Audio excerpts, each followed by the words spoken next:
set to with our angles and stuff? What was that? Are we about set to Yes. start? Okay, yeah, great.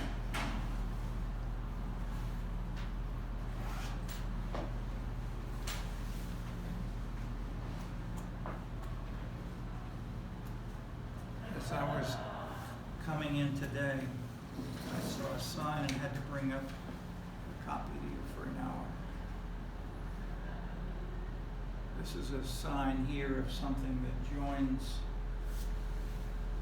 Daniel Silver, who is co-author of the Scenescapes book, and Joseph Yee, who's the author of the main, both did PhDs here, and both were involved in martial arts in a global manner.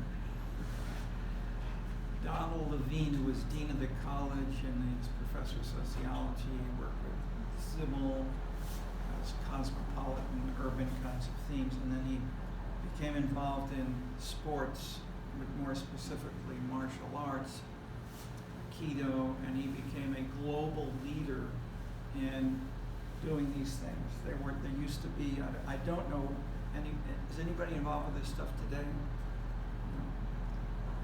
They used to have on the lakefront a sunrise ceremony as the sun would rise, with the martial artists would celebrate their activities, which Don Levine would lead out there.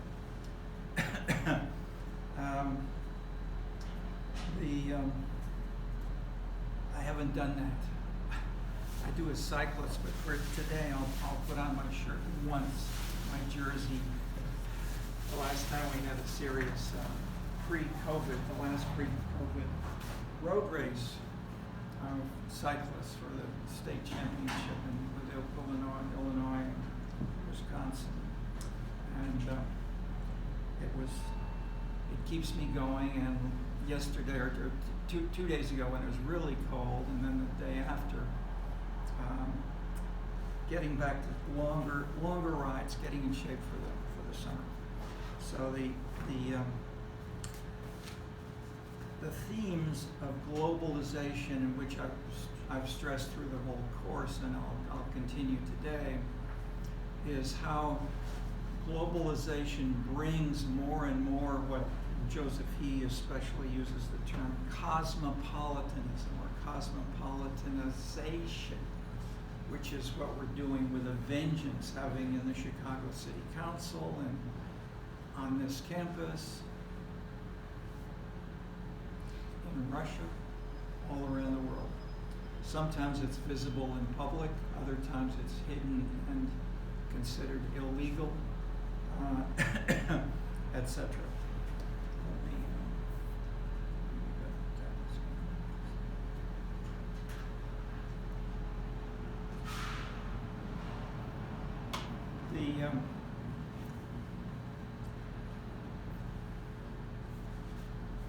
The themes of race, in a sense, is in the U.S. the most important single division in terms of social background and voting in the political system in the U.S. And yet this is supposed to be a post-industrial society. Slavery, which is the definition of that is blackness in the U.S., is linked to slavery. That's not true in Africa, so that way. I mean, there are bits of that, obviously. It's very, very differentiated in Africa. But in other areas, such as in the Caribbean, in Brazil, and other places, race is clearly not so linked with the residue of slavery.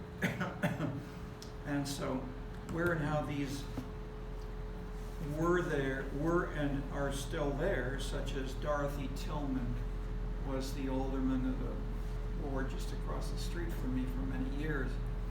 She was the first person who tried to bring reparations to the Chicago City Council. It didn't get very far, but in Canada they've paid reparations to the Native Americans. How far this will happen, we don't know. But what I'm doing is pointing out, as I did, the themes and also these traditions. And one of the last readings we only briefly mentioned was Theaster Gates, who has won a prize as the most important, most influential artist in the world, and he was the son in Chicago of a roofer. His father came home with a lot of tar each day, etc. Theaster grew up surrounded with these issues, but became an artist. Started making pots, but also he didn't have any money. The house next door to him was abandoned, and I think it was auctioned or something like that. And he saw that it would be available for something like $5,000 to $10,000. He borrowed the money from his mother and his sister and bought the house. He fixed it up with his own hands and made it beautiful arts. And he did not sell it and try to leverage it. He kept it and had things like black movies, bookstores, which were books which were given to him by a bookstore that was closing down. Other kinds of activities, including then the city of Chicago had a bank that had been closed down in South Shore for a couple of years, several years. And they gave it to him for a song on the condition that he would raise something like $1 million to fix it up with. And he figured out a way that worked. And it now is one of his leading successes, which is featured in the many things which have shown the kinds of things that you can do.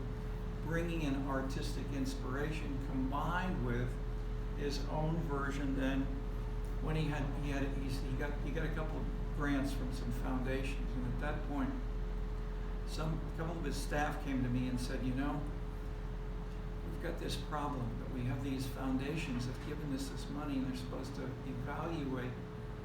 to evaluate ourselves. Are we supposed to talk about, are we making it more higher real estate value? I said, no, it's much too small. We don't have any data for that small a unit. And so, anyway, we talked about it, but I started consulting with Theaster. Not for money, but for discussion. And after a year or so, or maybe 2 years, we had 4 students who did master's theses involving Theaster Gates in one way or another. One woman went to the kinds of performances or shows or festivals they did, including yoga. But yoga, as we showed in Scenescapes, in the U.S. nationally, if you analyze the neighborhoods with yoga, they tend to be high status, non-ethnically different, mixed.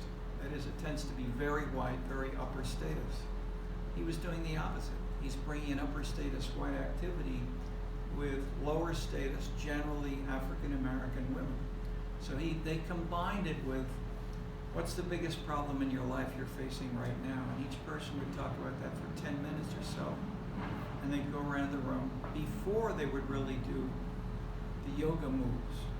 And so it was a little bit of psychotherapy, counseling, helping people who didn't have a shrink, if you will, on their payroll. Others, then one other, and I worked with him on he said, I'll give you one more example. He, with the dean of the Harris School, and as he had a position, sort of a policy, cultural policy faculty member there, visiting, whatever. And the woman who had, the head of the foundation that had given him the grant, and I think there were 3 people there who was the City of Chicago Commissioner of Cultural Affairs. And these 3 people all asked a theaster, what's your program? Why are you doing this? What's the, we don't just care about one bank. What's the message for, what is your perspective that you want to tell us about? I don't know. So we worked together, and what he came up with is what they called ethical. I don't want to get the wrong name of this. We covered this earlier. The outside critics say this might be gentrification, but he points out that poor people don't necessarily want to be poor. They also look for ways, as he did, to fix up a rundown house and make it a little bit better. But also want to cut the kinds of people who they grew up with would like to still be there. And so where this could be done is the kind of ethical development which he has talked about. And they have then put on a presentation that, and most of it has not been, that there's a bit of it online, but it's hard to find the more colorful, engaging aspects of it. Had songs, dance, a disc jockey, as people would walk up to the stage. You'd have different music playing. It was quite a sound and light kind of experience.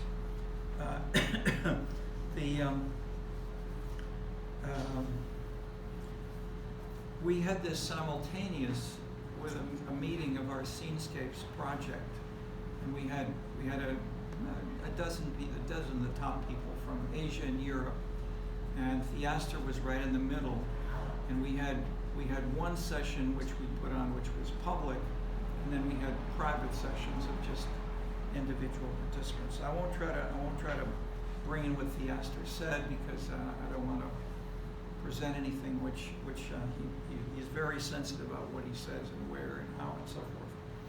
But I'm simply saying that he's well, there's one thing which is easily there, which is he has lots of videos. Just search his videos. The one at Aspen has got a lot, which is more biographical of his background. There's one by PBS. There's one by him and me on YouTube, and these were the what I stress with. Well, no, let me not.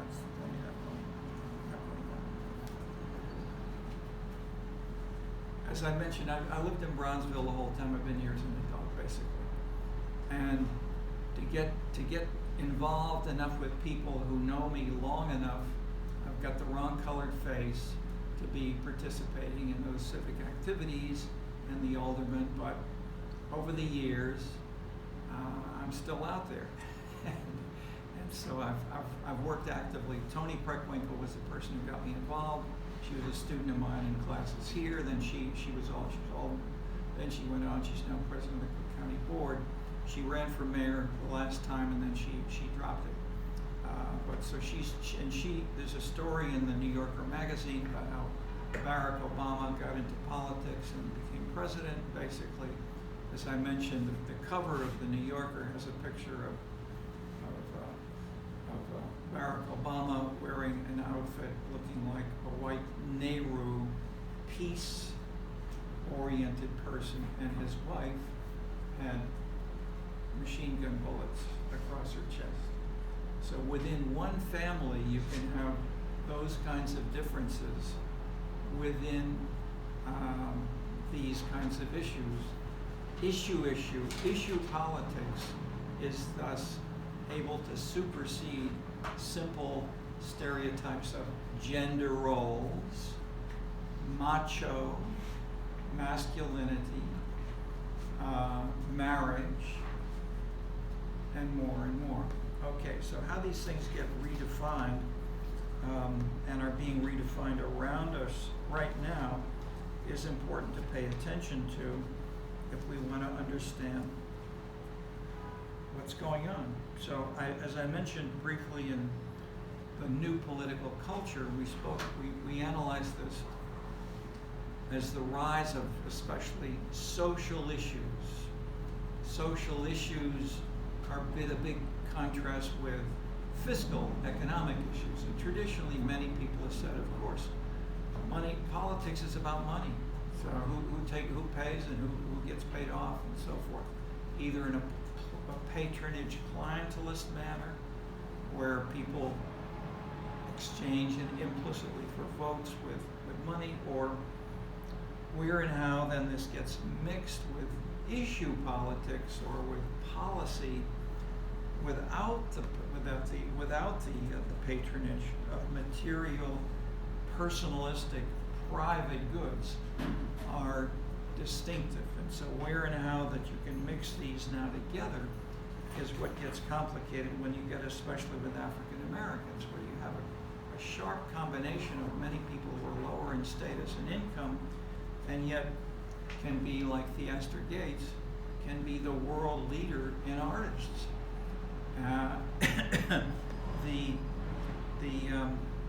One thing I looked up a couple of years ago, if you look for the 10 most, the 10 people who earned the most money in the last, I think, a year or so, this was a couple of years ago, how many of those 10 are African American? Anybody want to guess? Most people would say 0. 4 out of 10. Oprah Winfrey, Michael Jordan, Michael Jackson, and a basketball player in LA. So those were Magic Johnson. Okay. So these were, as you know from those names, a little bit a few years ago, but whether and how much this has changed, I don't know. But the point is, this is not simply that what are hot things in Bronzeville for young guys, say 20, 25 years old?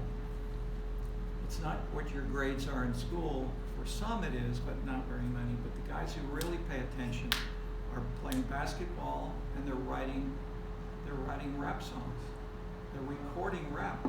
The gangs fight each other with rap. We may, depending on who responds to our invitations for the next session, I may present a little bit more on how the gangs have used challenges and used the arts, so that no longer do we have so much visible active murders as we have videos implying I could beat you in any game that you like. But these are the differences between killers and drillers. Okay. So the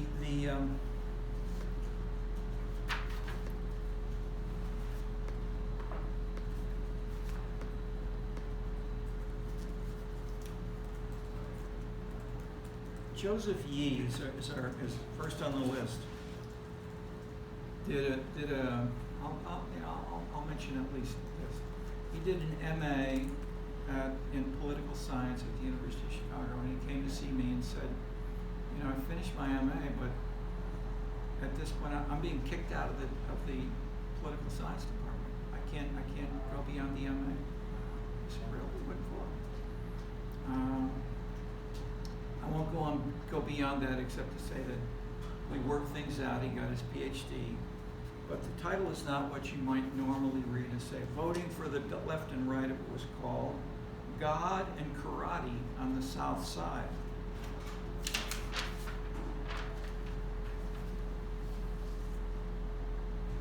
Subtitle, Cosmopolitan Ethnicity. How can you talk about ethnicity and being cosmopolitan together? His quick answer is you can be a black belt and be black or white, or Asian and he was Korean. He lived in Korea till about age 14. He came to Orange County around age 14, and then his I forgot what I'm not sure what his father was doing. I think he was a dentist, but I'm not sure. And he then went to Berkeley for college. When he was in college, the citizens of California had a referendum. What should we do about race? And the citizens of California said the opposite of what Harvard has been saying. That we're in the middle of battles right now between Harvard and the University of Pennsylvania. They fired the presidents.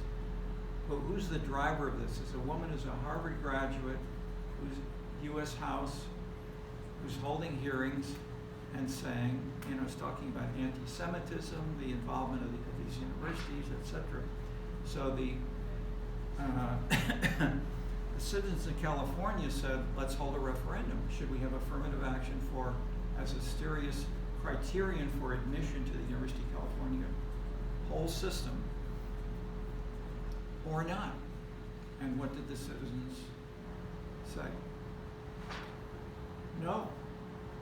So the university dropped it, and what happened to the proportion of students at Berkeley in 1 year? Dropped by about half.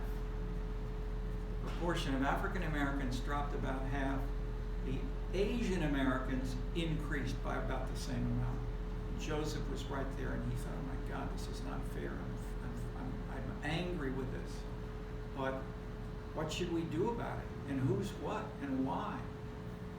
Okay, so that was the dynamic which led him to choose a PhD and to bring in Tocqueville, who was the theorist for many established political scientists, Robert Putnam, writing about that time.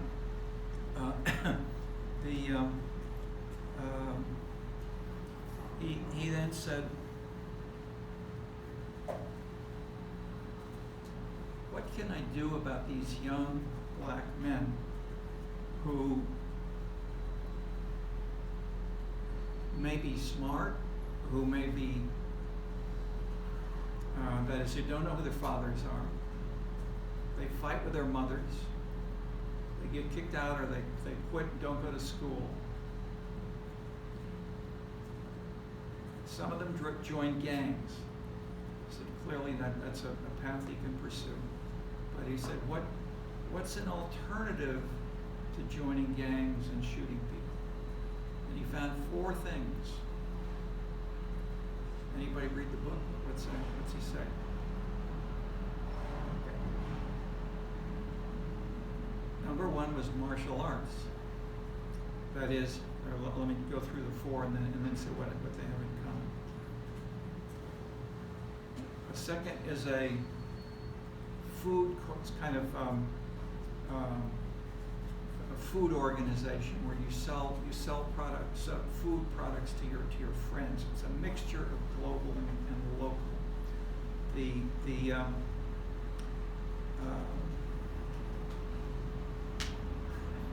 I'm not passing my own question. What are the 4 things that he found? Martial arts. Evangelical Protestantism, like Jehovah's Witnesses, Mormons,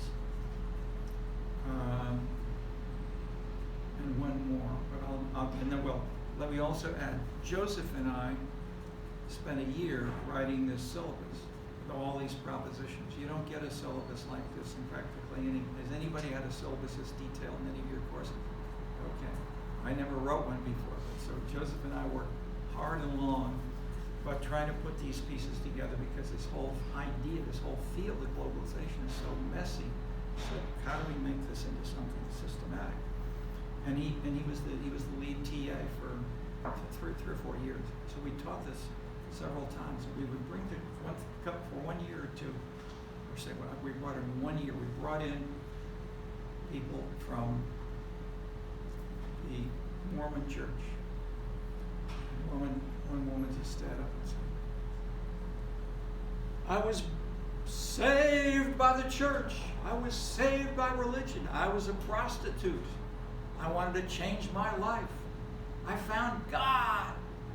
Okay, so this beginning and then going on this way within a classroom so shocked the proper USC students who've never heard anybody talk this way before.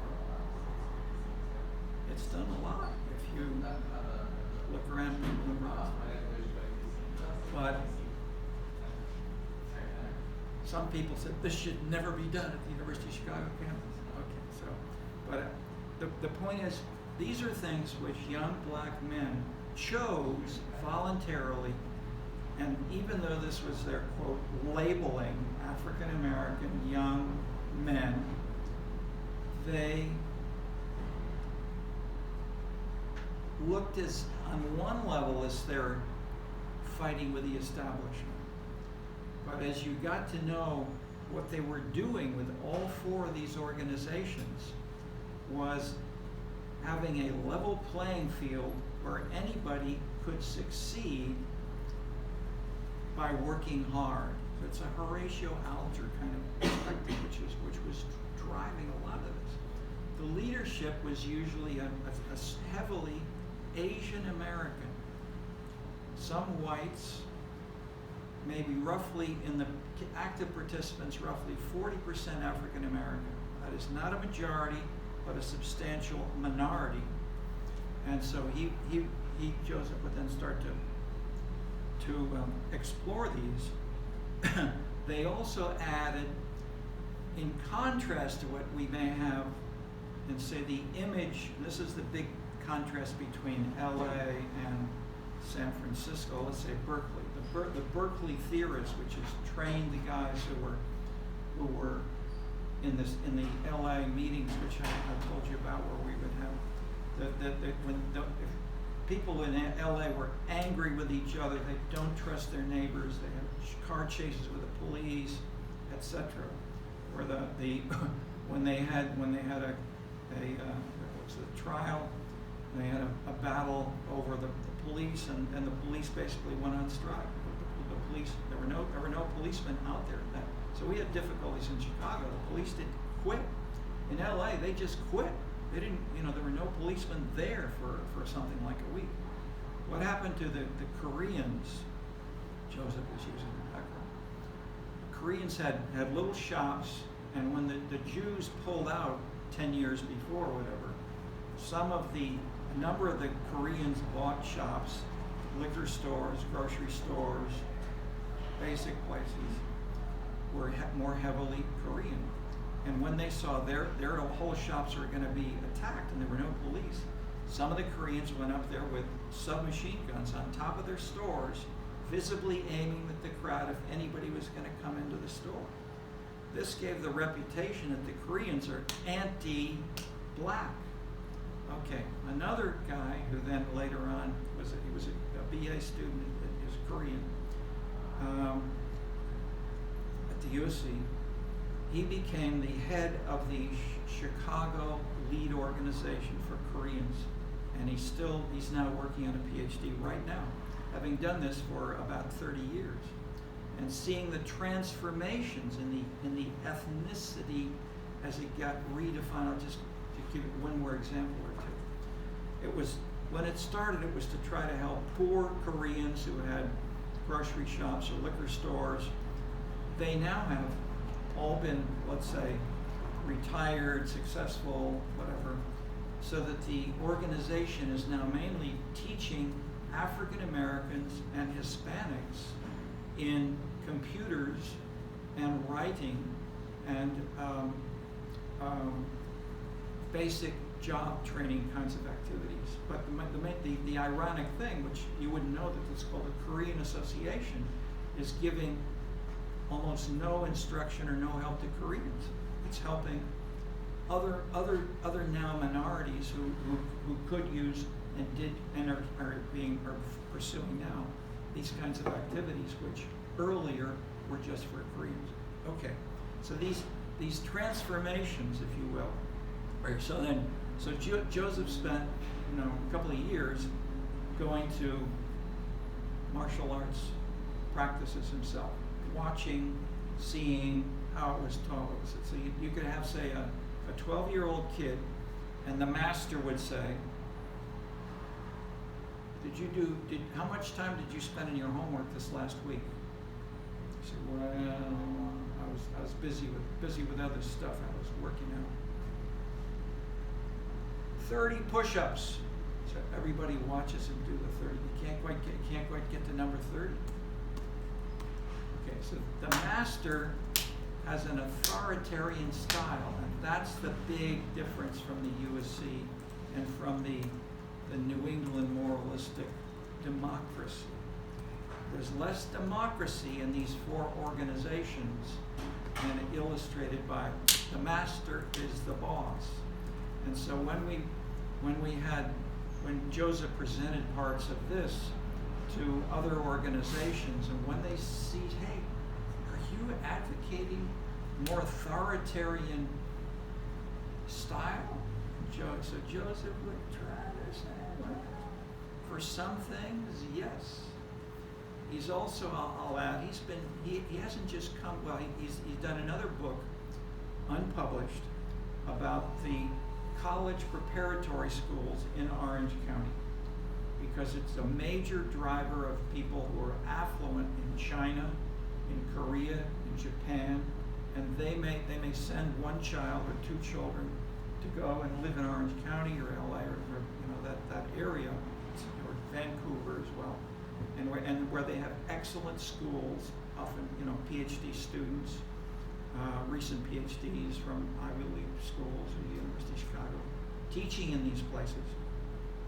And Joseph did this, and then he wrote about the complexities of how ethnicity gets taught and where it fits within, how it can fit within U.S. politics.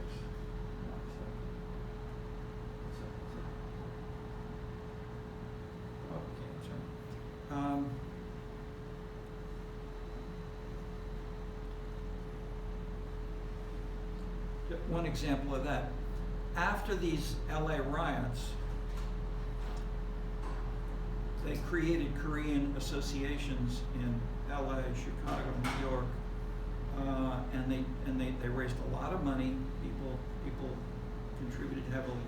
The boards of directors of these organizations in the three biggest cities, especially, were almost all Korean men, relatively middle-aged and older.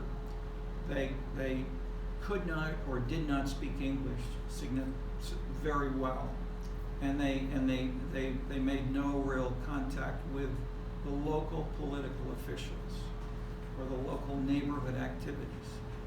They were helping Koreans, trying to make money short term, if you will.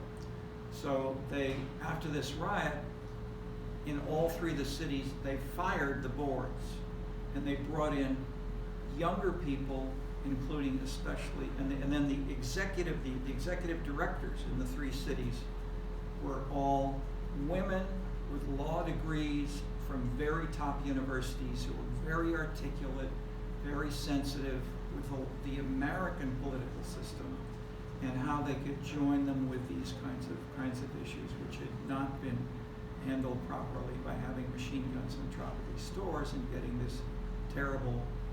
One more example. So his name is visible there. You can In-chul Choi is his name. He's doing the PhD now, and he's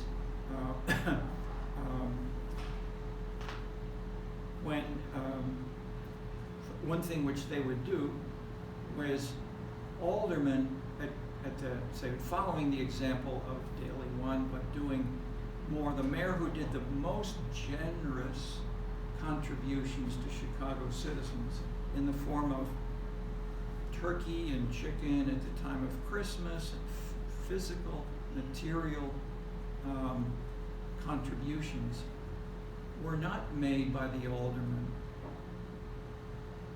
That's the gender which is used in Chicago always for the older men, even if many of them are women.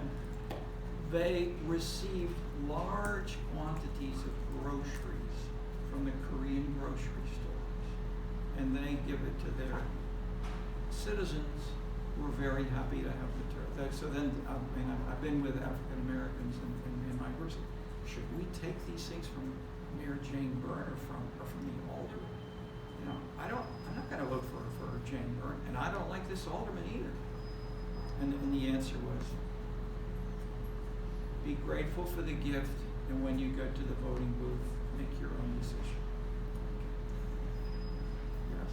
I actually have a story about that. Go ahead. As you know, I served as a clerk for an alderman a couple of summers ago, and we would do this thing where, in our ward, this was on the far north side, so not far from Evanston, but still in Chicago. And so in that area, there were a number of older, high-rise senior centers, which are older, and many of them don't have air conditioning. And so we would go, and very similar to what the professor was saying, we would hand out fans. Hold your mask for just a second. We would hand out fans, which you could plug into the socket and it would cool you down. And my observation in general, the alderman was Hispanic. I mean, his name was Hispanic.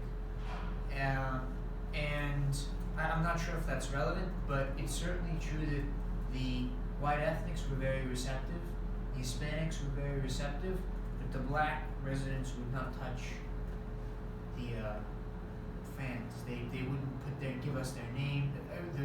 We would write down their name and their address and sign them up for the newsletter and give them our card, and with that would come a fan, and the black residents would go for it. So.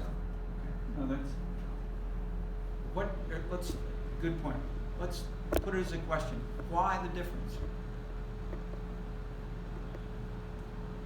This is not just one city. It's not just one alderman.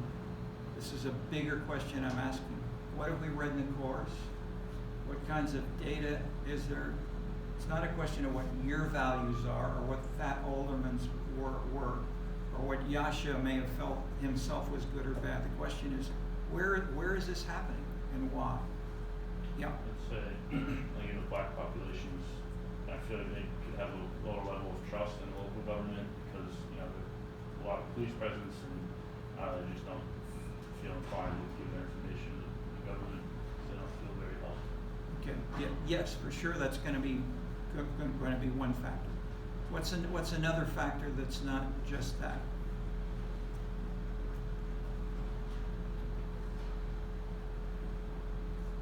Especially, let's contrast with the Mexicans.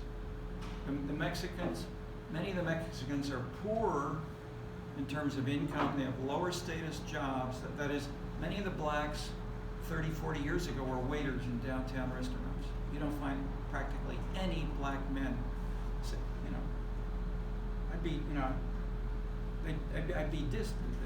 it would be unrespectable for me to take a job as a downtown waiter.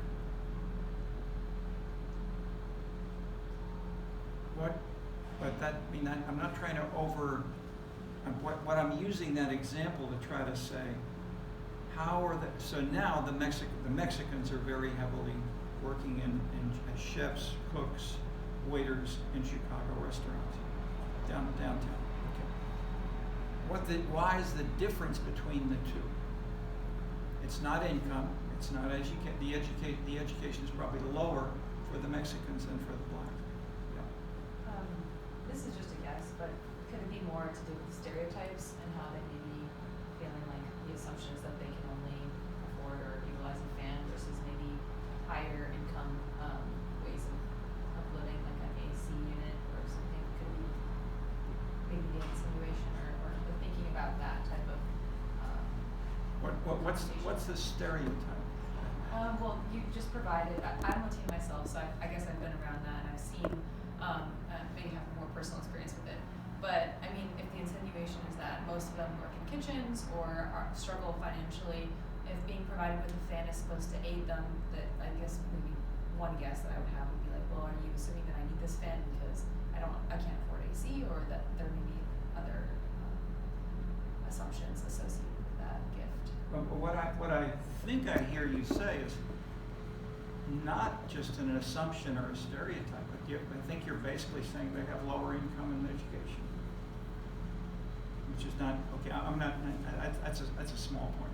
But the bigger point is, what's the difference, what are the big differences between low income African Americans and Mexicans? In terms of, about religion, Catholicism. hint.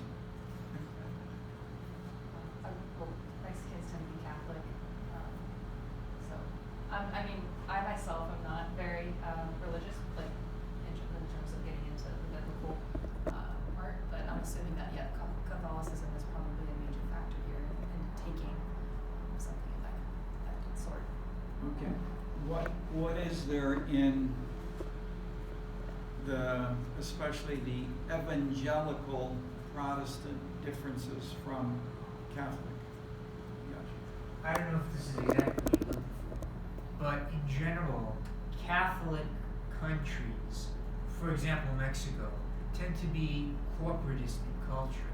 I mean, it's basically every Catholic country from Mexico to Brazil to Italy has sort of a patron-client, you give favor, politicians give favors and receive votes, whereas the Protestant culture that the vast majority of African Americans believe in sort of comes from a place of individualism and distrust of,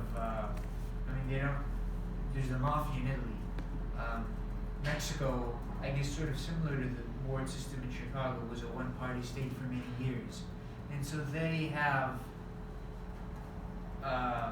trust in this sort of corporatist way of doing business, but black culture, Protestant culture in general does not. I mean, I would say, yes, pretty much what you're saying is the main point I'm trying to make here. So, yes. I elaborated it in most detail in a paper called The Irish Ethic and the Spirit of Patronage, a variation of the Max Weber title, but Weber goes into detail, especially on Calvinism and as the major example of evangelical Protestantism surrounding us today. But and then what has happened to let's say, the one which has been most studied is the Brazilians. Is it this class or this? The past president of Brazil was backed heavily by the evangelical Protestants, who were a strong number, proportionately, of the national government elected officials. So this is not behind the scenes. It's not only the ministers. These are elected, like House of Representatives and senators in the U.S.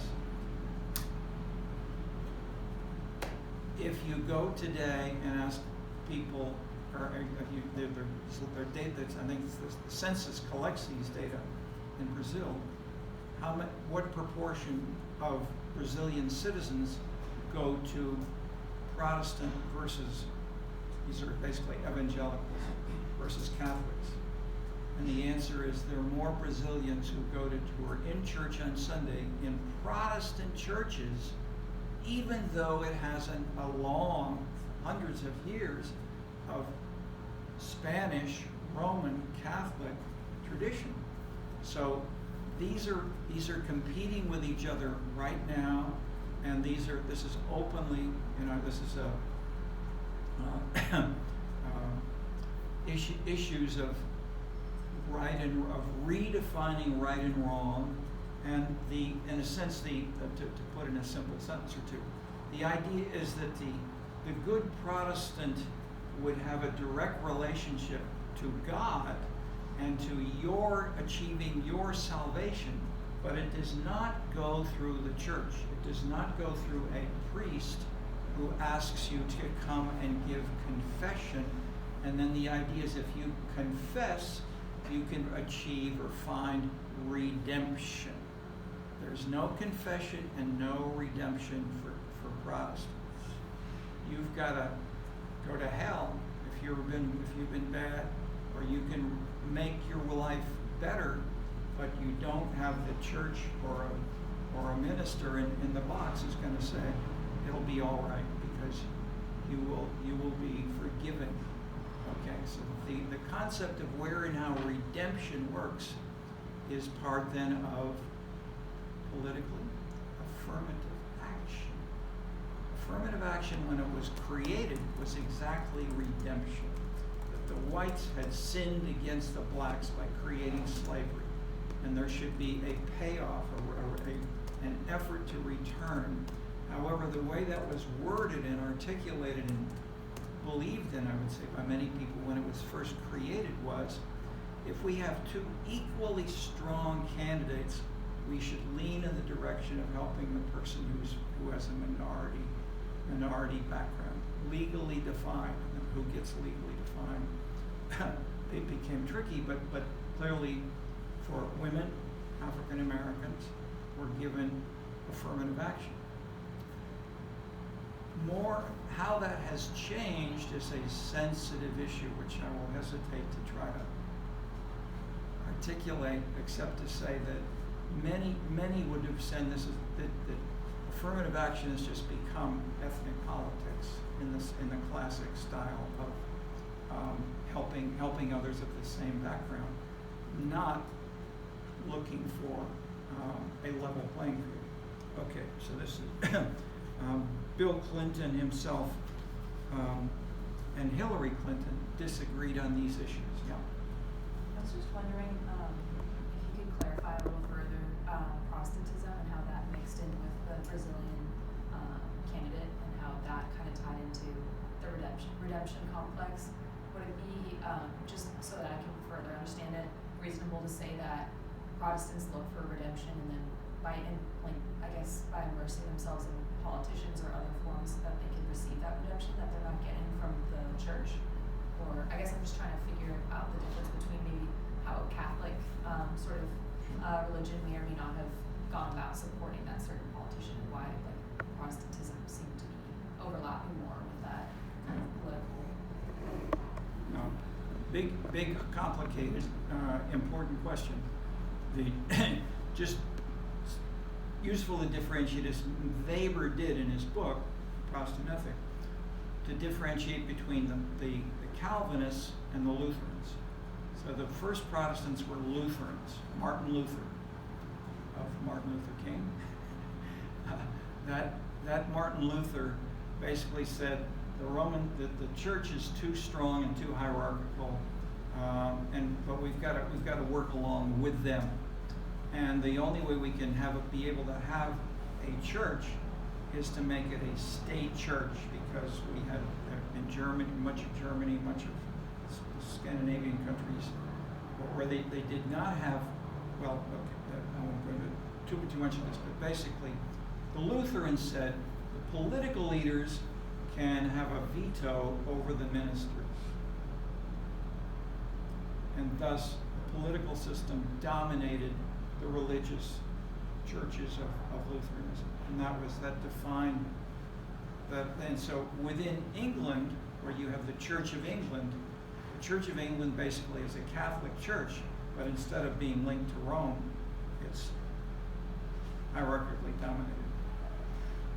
The Calvinists, by contrast, say legitimacy comes from the bottom, from the average citizens, the parishioners, the members, and they should choose their minister, ignoring the regional and the national political leaders.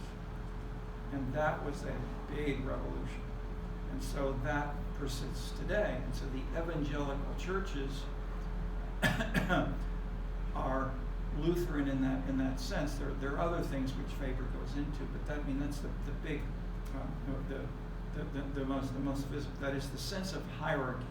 So a hierarchy which is now being challenged all around the world in many different ways. I mean, the core aspects of not only income should be more equal, but gender treatment should be the same, etc. This egalitarianism is fighting against hierarchy in a much more visible, active way than was true for a long time. Okay, so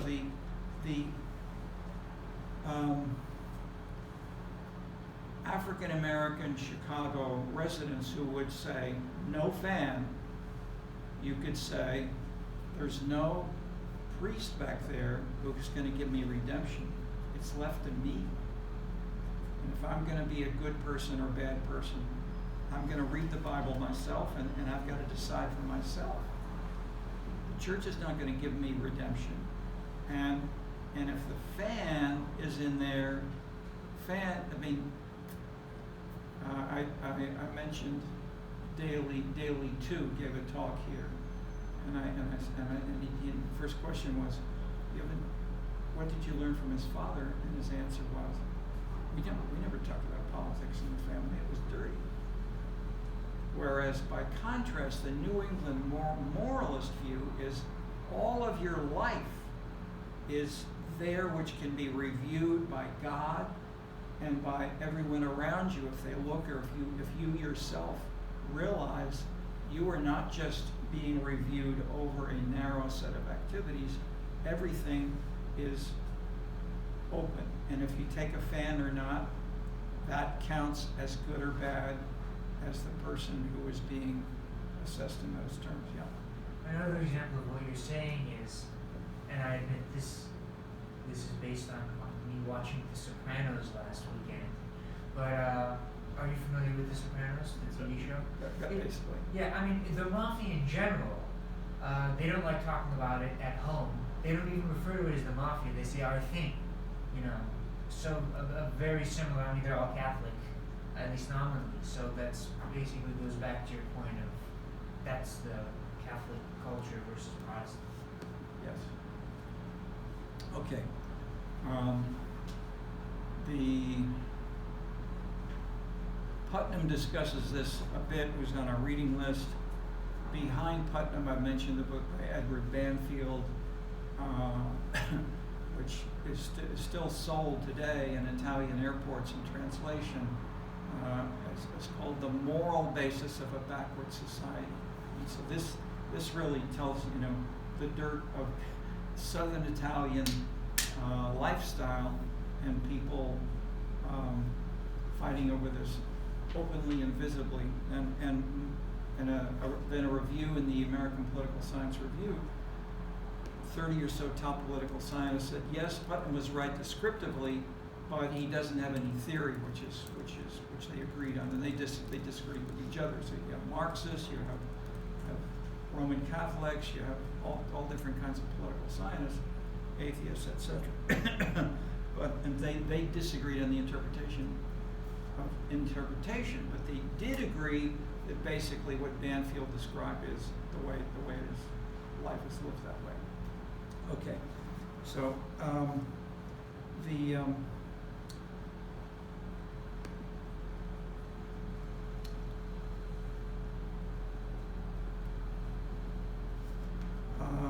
how can these things, over one big theme of how can we combine these different themes? We're talking about a little bit of it here. This is a good example. A fan in one alderman for one ward for one person, accept or refuse.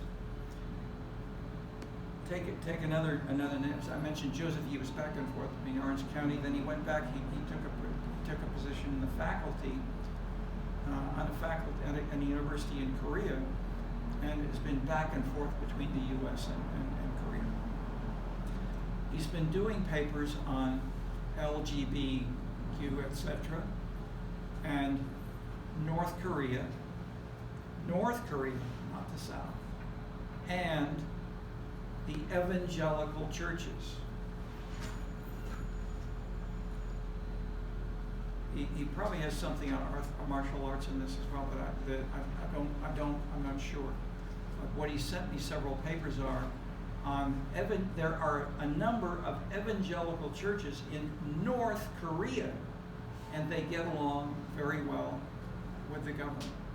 Now, where and how this works, I would say you've got to read his papers to see the subtlety of how these combine. But these are very visible in his mind, and his subtlety and the ability to put these together and to deal with authoritarianism, which he has an aspect, as I pointed out, his own conflict within the political science department shows that these issues are complex. Okay.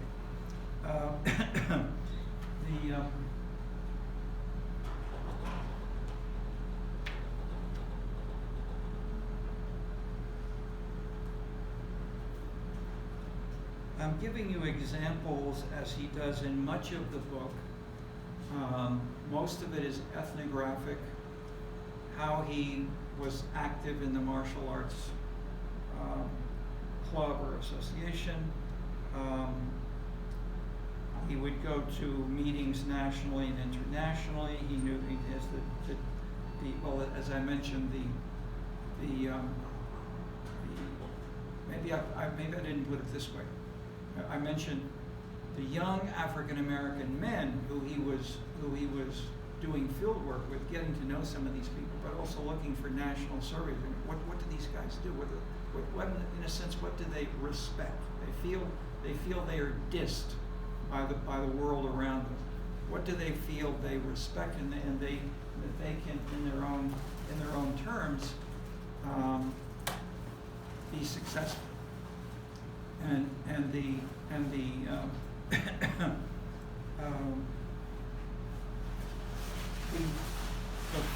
The four kinds of associations create what is seen as a level playing field, and that if you get a black martial arts belt, the young man at age 12, or let's say 14 or 15, it takes years to do this well. It's very, very tough. But the young man of 12, 14 who we would then see would also sometimes be his mother come to the class with the others in the class.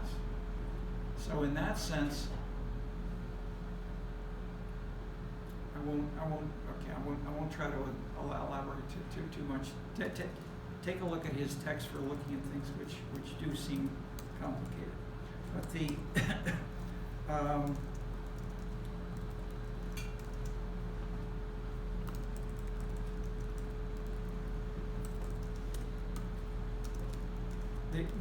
the simple point is, martial arts was seen as being tough, hierarchically imposed, but it equally is treated the mother and the son.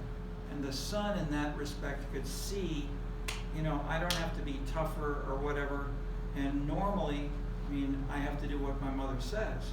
But on the other hand, there was a lot of conflict, especially, that is, let me add one more top. Jamaican African, not African American, but Jamaican African, who is arguably the top sociologist in the world, maybe, or in the U.S. He was at Harvard for most of his career. Orlando Patterson. He was here for a year, and he gave 4 talks, and one of which was focused on the relationship between, this is generally, 4 types, but if you look at the lower status, women and mothers, they tend to get along reasonably well, and they'll go to Baptist churches together.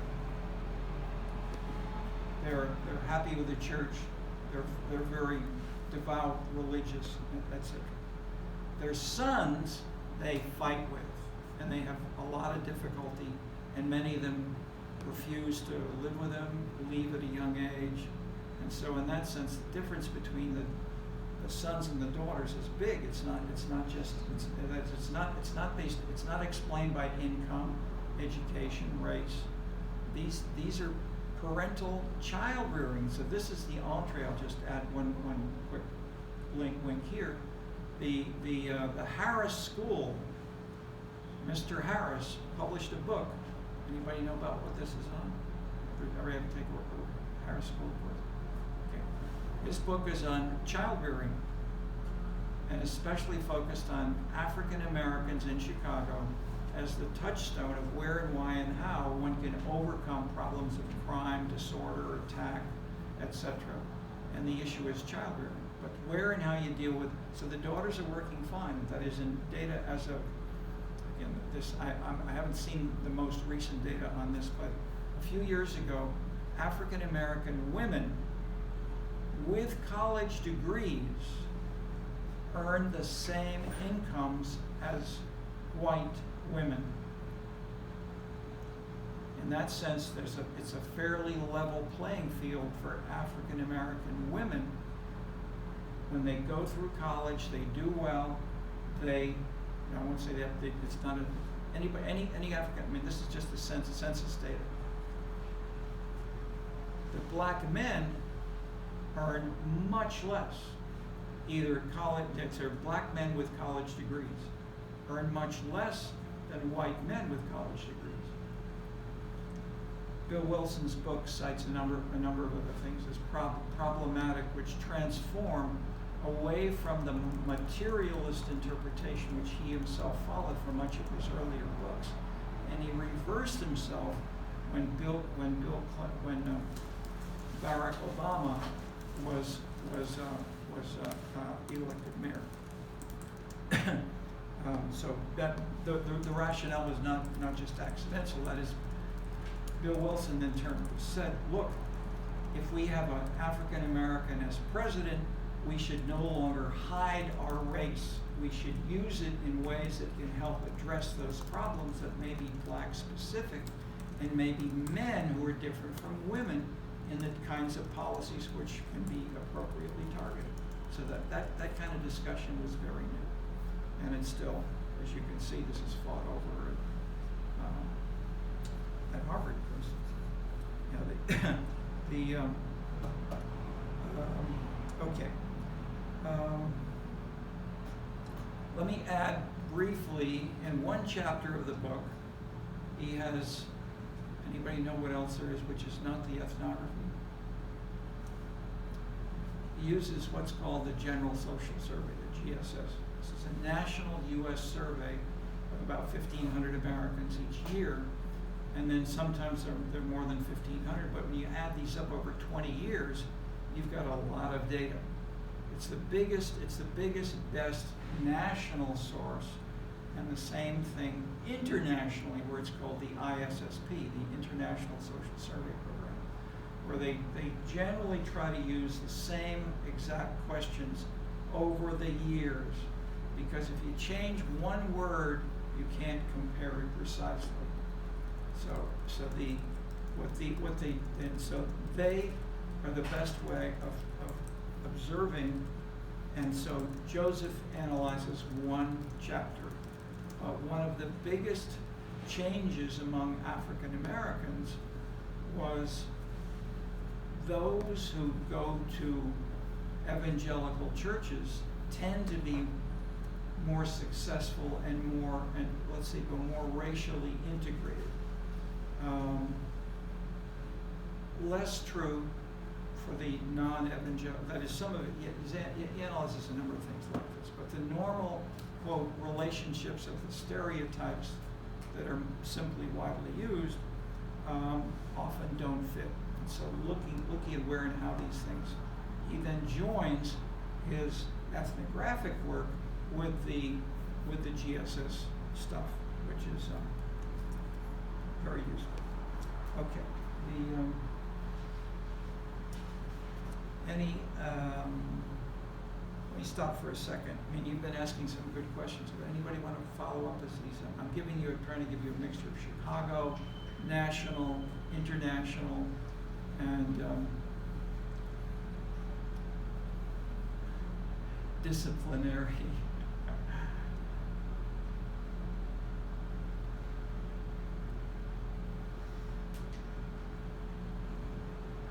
Thank you for these two. I mean, for your fan, and then your reactions, and then the question and the interpretations. Several of you, I sense that behind those masks, I sense that some of you are showing a little more interest in some of the other things. Sometimes talk about. So I'm hesitating for a minute or two if you want to comment, question, whatever.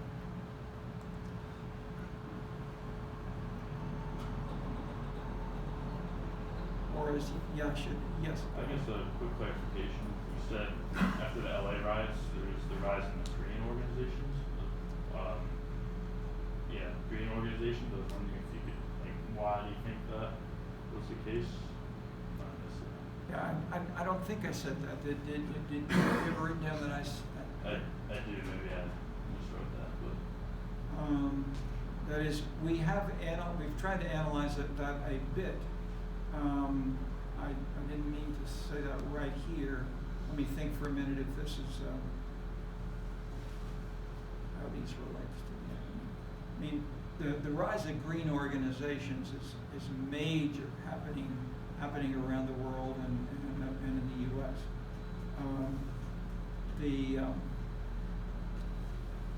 Okay, I mean, one way that it fits with some of the themes that I'm making here is that most of the earliest studies of where and why do we have these green organizations taking off, from the Sierra Club to others, and the first hypotheses were that is most of the people who were professors part-time of environmental studies is neo-Marxist, either directly orthodox or in a broad, loosely materialist way. And so the simple way of saying, shouldn't we have the most green organizations where we have the most dirty air, the most environmental polluted streams around like Gary, Indiana, and not be in the places which are the pristine, clear places like Palo Alto, whatever. No. It's the opposite. Yeah. No, like I actually might have mumbled a little bit, but I meant the Korean. Oh, Korean. Yes. Oh, okay. Yeah. So let me let's.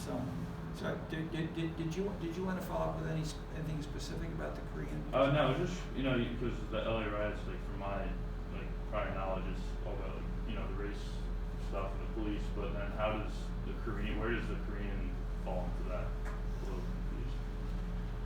Well, I mean, what I simply tried to report in simple descriptive terms, as which, and I in turn have learned from people like Anshul Choi who are doing a PhD on this, and then who earlier he did an MA on this comparing, and I think Joseph He did an MA that was comparing New York, Chicago, and LA, and those boards, where they had the older Korean men, and then they changed to try to get more actively engaged with, and then I gave the example of the Chicago organization giving the groceries to the aldermen.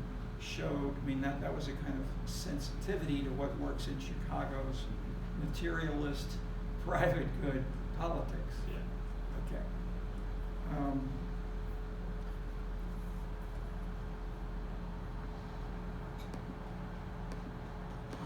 I can mention just one more. A guy who lives in my building was a rector in a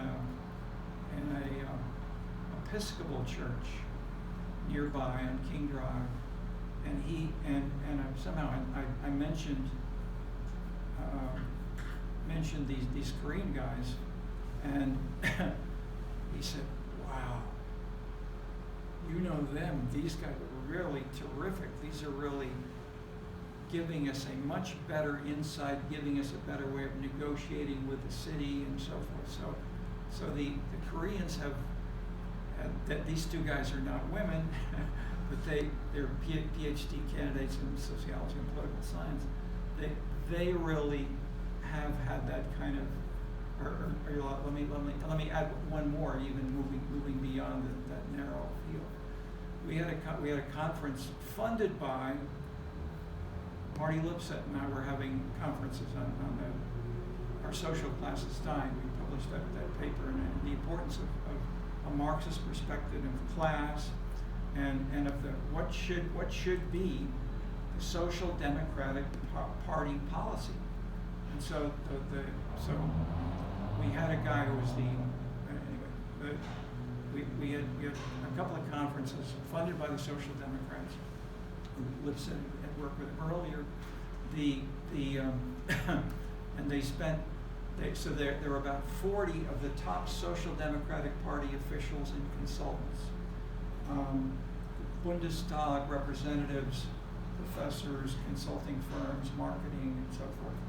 And they spent, I think, 2 weeks with Marty, a week with me, and a week with Ronald Engelhardt. And when they came to Chicago, Joseph and I went downtown to the hotel, and 40 people were there, and I was trying to be sort of diplomatic and starting things gently and so forth. Joseph said, "You are the leading social democratic party in the world." This was the foundation in the background in the 19th century. You're the leading power in Germany, with the economic base of all of Europe behind you and needing you. Are you going to be in the background while the rest of the world crushes you? I mean, that was the style that he was speaking to these people, and they listened to him. Most of all, they followed his advice, and they said, "We're no longer." This was a huge ideological split among the top leaders. The guy who was the head of the one position said, "We must continue Marxism," and he became Minister of Finance.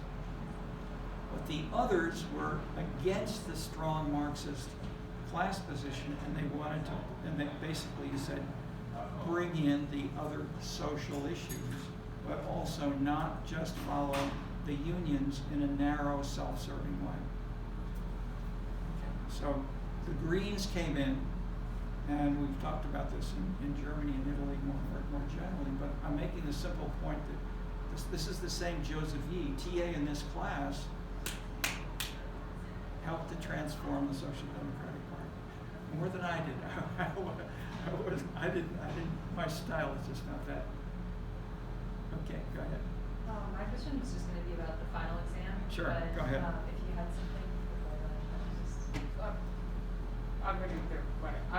I was just going to ask, you mentioned kind of briefly that something like the evangelicals in North Korea and the LGBTQ movement. I was just wondering how, because you kind of mentioned the link between evangelicals in North Korea, but I was just kind of wondering how the LGBTQ movement ties in. Joseph has written a bunch of papers on both of these and each of these and how they variously fit together. And I would be cautious about trying to give you a quick connection if that's your question. But I would say Joseph is smart. He's subtle. He has a lot of people who disagree with him about, and including political scientists in the same department where he had and so he didn't mind, talking to the political science faculty members the way he did the Social Democratic Party people. He was going to do his own way, and he did. But he's also made some enemies. Okay.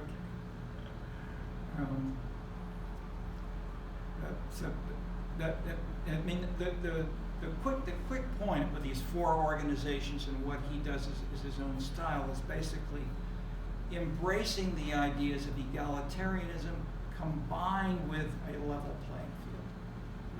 That's his quick answer for LGBTQ, gays, etc., and the North Koreans.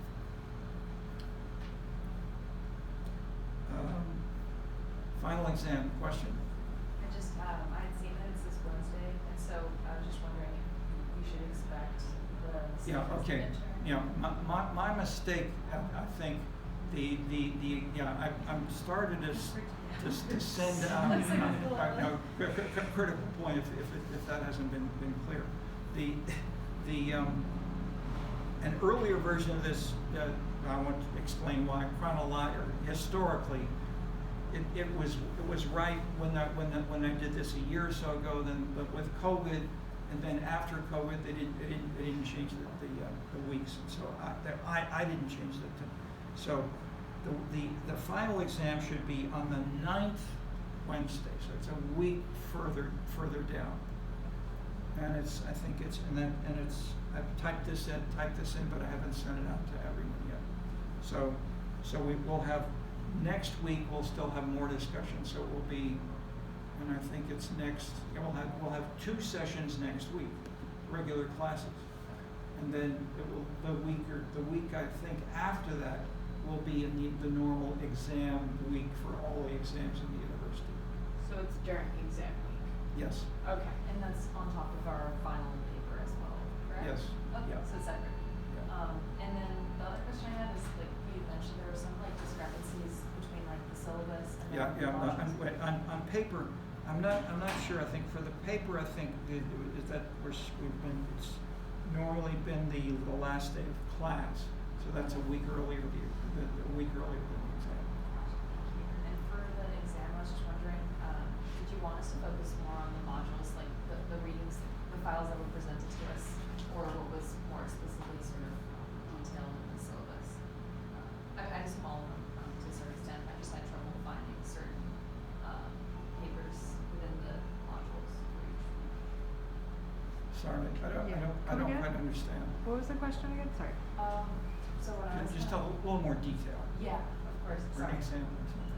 My bad. When going over, I was going to start reviewing a little bit, and I guess like some of the required readings on modules are a little bit different than what was laid out in the syllabus. So I was just wondering which one we should focus more on for. That's an issue with Canvas, Okay. right? Because the syllabus doesn't line up because of something that happens in week 5 on the syllabus. Just go off. So you couldn't find the readings that were listed on the syllabus on Canvas? I think the one I was looking for. No, but was I from- think the simple big question, and I think the right answer is follow the syllabus, not Canvas. Okay. Yeah. And so if you look for the readings and the simple answer is the stars. Look at the stars, the 3-star, the 2-star, 1-stars, and the ones below that are central or less central than the ones with 3. Is that your simple answer and simple question and And answer? then maybe like look around in the modules in case it's been like. Yeah, So if can- there's one specifically that you can't find, maybe shoot me an email about that.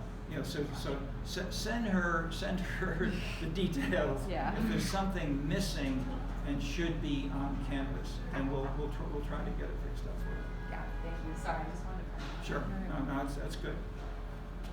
I mean, especially, I should have mentioned okay. Thank you for making that explicit. This is on the recording for the others. Good to know. 2 other hands, yes. Just to clarify, so final exam is next week or in 2 weeks? 2 weeks. Is that gonna be during like what the registrar sets as like the final exam period? Which Yes. I believe is Thursday? Yes. Okay. Or no, the question, have you seen something that the registrar has a Thursday? I believe so. They said like Wednesday classes that are after, like Monday, Wednesday, Friday classes after 3:30 will be on Thursday. I could be misremembering. that. Okay, no, maybe I should check that out.